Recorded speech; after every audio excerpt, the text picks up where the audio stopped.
Welcome to the Find Your Voice, Change Your Life podcast with psychologist Dr. Doreen Downing. Listen in as Doreen interviews people who felt they didn't have a voice or who suffered extreme speaking anxiety. You'll hear stories about how they struggled to speak up, what they did to find their authentic voice, and the confidence they now feel to speak up and make an impact. If you want to get started right away to find your voice, download Doreen's free 7-step guide to fearless speaking at doreen7steps.com. And now, here is Doreen. Hi, I'm Dr. Doreen Downing, and I'm psychologist and host of the Find Your Voice, Change Your Life podcast. I get to invite guests who have a story. They sometimes felt like they didn't have a voice growing up for different reasons. And usually somewhere along the line, they get to learn a lot, a lot about what voice means to them and how to use it.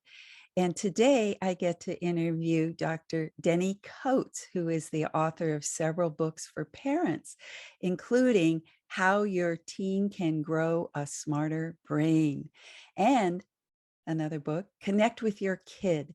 His passion is helping parents guide their children to become happy, successful, independent adults. And I remember hearing, Denny, one thing that you did say, we are adults raising adults. So That's welcome, right. welcome That's today. Thank you. Glad to be with you. Yes. Well, before you became an adult, you were a child. And one of the things that I do here, first of all, is just to have people reflect back, because that's usually a time when we first become aware of ourselves and start developing this sense of self around what we can and cannot say. If you could just reach back and share any kind of memories of what it was like to find your voice or finding your voice. Well, from the very first day that I went to school in the first grade, I had a passion that I, of course, didn't understand. And it was only 70 years later that I began to understand it. And that passion was, I want to be recognized as the best kid in this class. That was it. And at the end of my first year, my first grade teacher, Mrs. Stone, acknowledged me. And so it just continued all the way through school until I was valedictorian. But I would say I had friends. My dad was in the Army, so we moved around a little bit. And I experienced what it's like to move away from your friends and make new friends. And I would make one good friend in the first year and another couple more friends in the second year. And the third year, I would be the president of the class. That's kind of how it went, you know. But I really was an A student kind of guy, kind of an intellectual, and that's how I saw myself, and that's how people saw me. And it's a good thing because, you know, I created this portfolio that allowed me to get an appointment to West Point, which was a game changer for me. It was a wonderful school, and I got to be around all kind of guys who were smarter than I was, which was a humbling experience. I had my military career, mostly in leadership, and survived the whole thing. And I studied leadership. I didn't just do it. I wanted to know about what people said leadership was. So by the time I retired, I felt I was ready to help other managers, executives, and so forth become better at leadership. So I formed this consulting firm, and I'm still working at it. Only I'm not consulting anymore. We created products that we sell. So we're a product company. online products. About 10 years ago, I decided, I'm really interested in kids. And so how do kids become really good adults, strong adults? And so helping parents do that. Now, after retirement, I became fascinated with what is learning? I mean, really, not in a philosophical sense, not basically in a kind of biological, physical, scientific sense. What happens in the learning part of the body, which is the brain. And so didn't know, and I was just really wanted to find out. So I read about 200 books a year, trying to figure this out. And I did. I learned what the brain does to learn, and especially in skill development. Because in our business, we try to help people learn skills. And so what is that? Now, my voice, I have a writing voice, and it's straightforward, it's realistic and not flowery, and it's a kind of tell the truth sort of style. That's what I do. But in speaking, it's a whole different challenge. Well, I would say that all of what you've just said so far, and what I've heard you on other people's podcasts, that you do have straightforward, clear, reflective, thoughtful. That's my sense of you already, is your voice. And but you're going to say something else about your speaking voice and talk about that. Yeah. Well, I had opportunities to speak early on in my civilian business, but I wasn't that concerned about it, even though I didn't think of myself as a popular or engaging speaker. I just had some things to say. But if you ask me, did people love me? I'd say, I don't think so. I think I was a little boring. I was just up there saying what I know. And I didn't really have a good speaking voice. But when I began to understand what's involved in learning skills, I mean, really, so that you actually do it. Yeah. Then I understood that organizations and executives and leaders, and even in the human resources area, they don't get it either. They don't know. They're putting all these programs that are related to skill building, but they have no clue as to what skill building really is and how it works. So, wow, I need to tell them. So I became passionately interested in sharing this neurocognitive understanding of how you structure learning programs so that people actually learn. Because a whole lot of money is wasted on excellent presentations that don't result in change, because they can't. That what has happened is entertaining and high quality, but it's often not what a person needs to change their behavior. Yes, I understand what you're saying there, that somebody could, it's almost like watching a performance, and yet if the purpose is to help people learn and change, there's a whole nother dynamic that needs to go on. Yeah, that's right. I'll tell you what it is. I've shared this so many times that I think I can boil it down to maybe 30 seconds worth. When you learn do you play golf or tennis or anything like that? I don't play golf as such, although I have golf clubs and I've gone to the driving range. And a couple of times I have played golf. And actually, truthfully, my husband's mother was a national champion. So he and I, the first time we went to a golf course, he tried to teach me, and I just said, "Oh, please, just let me hit it. I've played miniature golf before." So for me, what I needed to do first was just to feel the club, kind of get a sense of what a swing felt like before somebody started to teach me. I had to kind of, yeah, okay, this is a golf course. What is so anyway, tell me more about learning a skill. Oh, that's great, because you know that in golf, you have to hit it off the tee. So you drive it off the tee. You have to be able to hit it out of tall grass. You have to aim it at the green. And when it gets on the green, you have to be a good putter, or it might go in a sand trap. And there's all kind of challenges in sand. And so it turns out that golf has many sub skills. And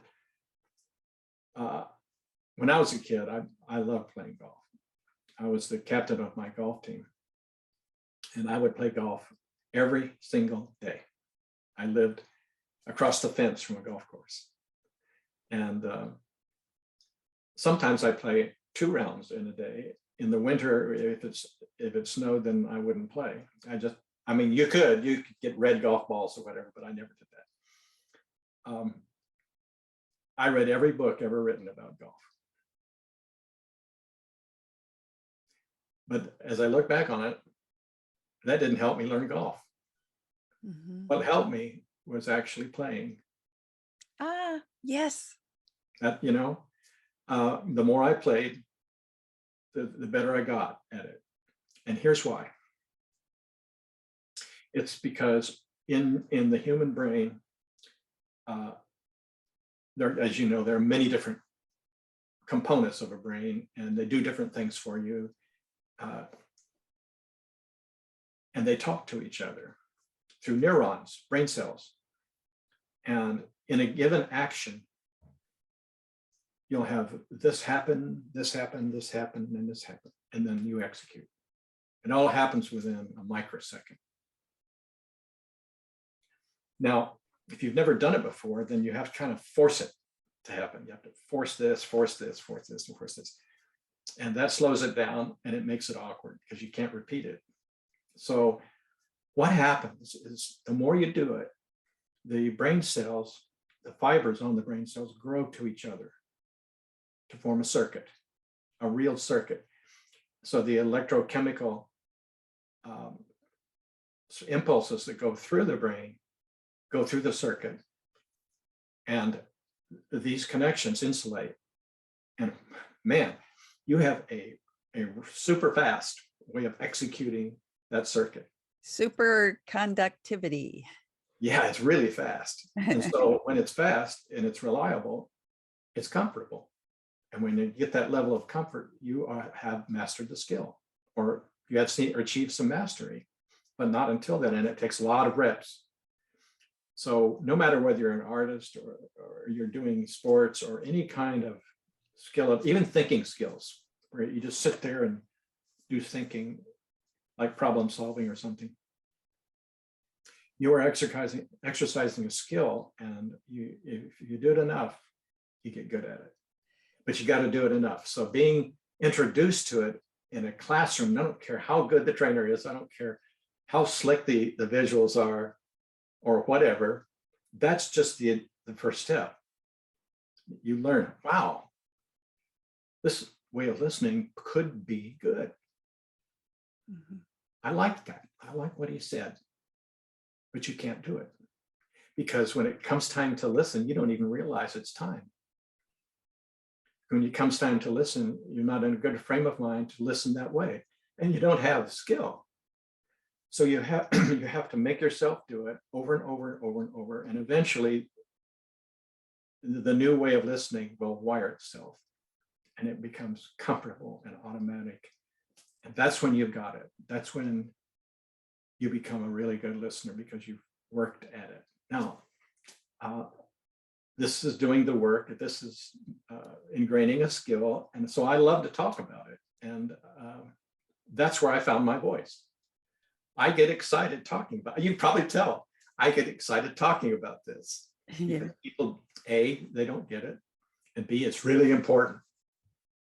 So here I go, and so I found my voice and got passionate about sharing this information. And it was that really becoming excited about that is what allowed me to be exciting in front of people. Oh, I get it. I get exactly what you're talking about now. Around when you first were speaking, there was information you had to deliver, but it wasn't until you found the passion and the excitement, and just really, I felt that even in your speaking and in your face and in your joy that came through, it seems like it makes so much a difference when you're lined up with what really matters, and what you know. And what you're saying to us also is about the repetition. I wanted to say something about what you picked as a skill was listening, because Mm. I'm a psychologist and my listening skills go way back. And every single day of my life, I was sitting not in my life, but once I got my degree, there I am in my office, listening. And listening has, like you say, you just were saying about the different, like golf has different skills. It's not just, you hit it. It's not just I sit in my chair and I listen. It's like where I'm listening from is important. How I silence my body in such a way that I'm more open. And there's a way in which paying attention to the other person and not thinking about what I'm going to say. So there's so much. And I bet you and I, because one of your books is about listening, it seems like that's one of the skills, right? Right. You and I could go on and on about the skill of listening. There's many skills. Yeah. Yes. So I got passionate, and when I got passionate about something that mattered to me, then I became a much better speaker. Mm-hmm. That's how I found my voice, is to learn something that I cared about that much. Uh-huh. Ooh, well, there is some kind of uh, through thread that I have noticed with you, and that's when you started today, you mentioned that, gee, from your earliest memory, you have this sense of wanting to be the best you could be at something. And, you entered grade school and, you know, found found the arenas where you could practice that. Hello, you've been practicing that one desire to be really good at something. Yeah. And so here you are after retirement, really finding a new something that you want to be really good at. Mhm. Is that true? I think I found it. Yes. Yeah. And I care very much about this. I'm keenly aware that no matter how long I've been writing about this and talking about this,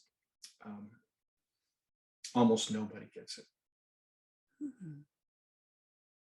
Oh, You get it. You get it because you're a pro, but they don't. I've never met a parent who didn't love their kids. Never. I mean, really love them. But I also never met a parent who was a good listener. I have never done that. Mhm. And there are other skills that really matter in parenting besides that. Mhm. There's just so many, like, for example, when a kid doesn't want to talk, what do? Or if a kid disagrees with you, or if the kid wants something that you don't want them to have, or they go emotional on you, and maybe they attack you, not physically, but I hate you, that stuff. Yes. What do? Yeah. Well, it'd be helpful if you had a few skills, interpersonal skills, and recognize now's the time for me to go into conflict resolution, or now's the time for me to really encourage her. etc. And before you can do this skill, though, I see what you're saying is that you first need to have awareness. And I think that has to do with some self-awareness, that you're ready to react. You're ready to choke the child and just like, or run out the door. That's what my mother would do when my sister and I fought. She'd run out the door, get in the car and drive away. So, I learned early on. And I have another story. My nephew was 8 years old, and I told him, he asked me what I did. And I said, well, I'm a psychologist and I sit in my chair and somebody comes in and they don't want to talk. They have a problem and they're struggling, but they don't want to talk about it. And I just calmly listen quietly and give them a little bit of information or questioning. And pretty soon, what do you know? They're talking about the problem. And he said, Aunt Doreen, do they know you trick them? That's a good way of putting it. His 8-year-old brain looked at what I was saying and said, I trick people into talking. How old is he now?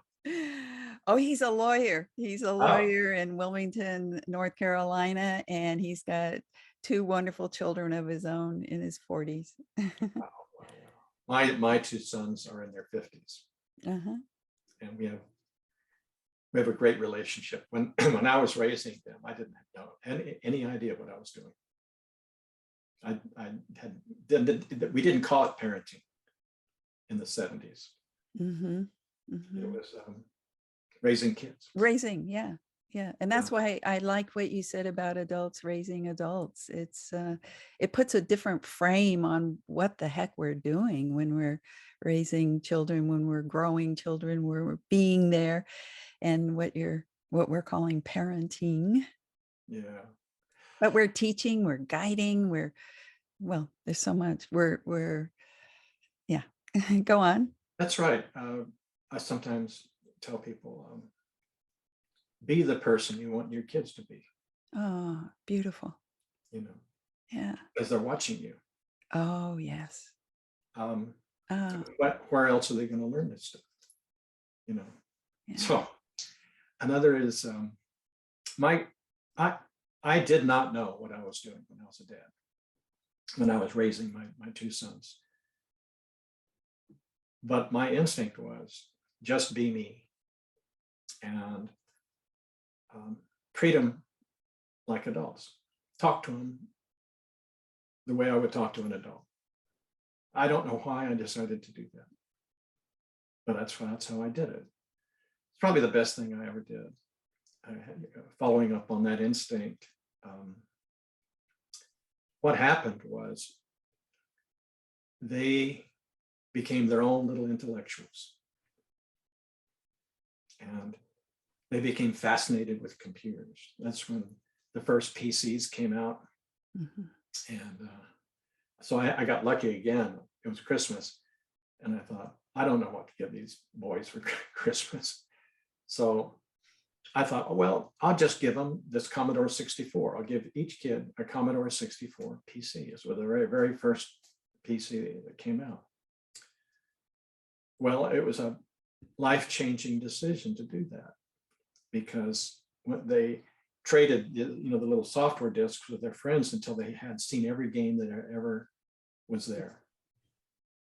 I don't know if they were pirating them or what, but anyway, they got to a point where they had done it all very quickly. And so they started getting curious about how you make your own programs. And so as teens, they began to self-teach how to program. They got this book about C++ or whatever. They read it, learned it, did it, made programs. In fact, the first program that I ever used in my business, it was an assessment program where people answer questions and you get feedback from that. And my 17-year-old programmed that for me. 17-year-old. Yeah. And now they're in their 50s and they're wildly successful at what they do. They're creating, my oldest boy has a PhD and he's creating new businesses for business with, new services, web-based. I don't even know what it is and how it works. It's so complicated, but they're great. And we have a good relationship, through Zoom and other media. Yeah, especially now. But what you're saying is that, yeah, you started out, you had children, and you didn't know what you were doing. I mean, here they pop out, and whew, we've got this job to do for the rest of your life, basically. But however, and this is partly what I'm feeding back to you as one of my guests, with such a heartful kind of approach to life and just a respectfulness. And I think that you naturally brought respect to your children where they felt it. And you gave them I love that phrase, be the kind of person you want your children to be. And it sounds like, hey, they are. Yeah. Yeah. In many ways, they're smarter than I, which Well, I just love that. yeah. In some ways they're not, but in many ways they Yeah. are. Well, that's what, giving them shoulder to stand on is all about. Yeah. Well, I'm coming to the end of our time together, and I thoroughly enjoyed, and I really loved when you got to the point where you said, gee, it was all about finding your passion, where you truly felt the sense of having your real voice, because you obviously, it sounds like, had room to speak up and be a leader along all along earlier in your life. It wasn't anything like that held you back and you had to overcome.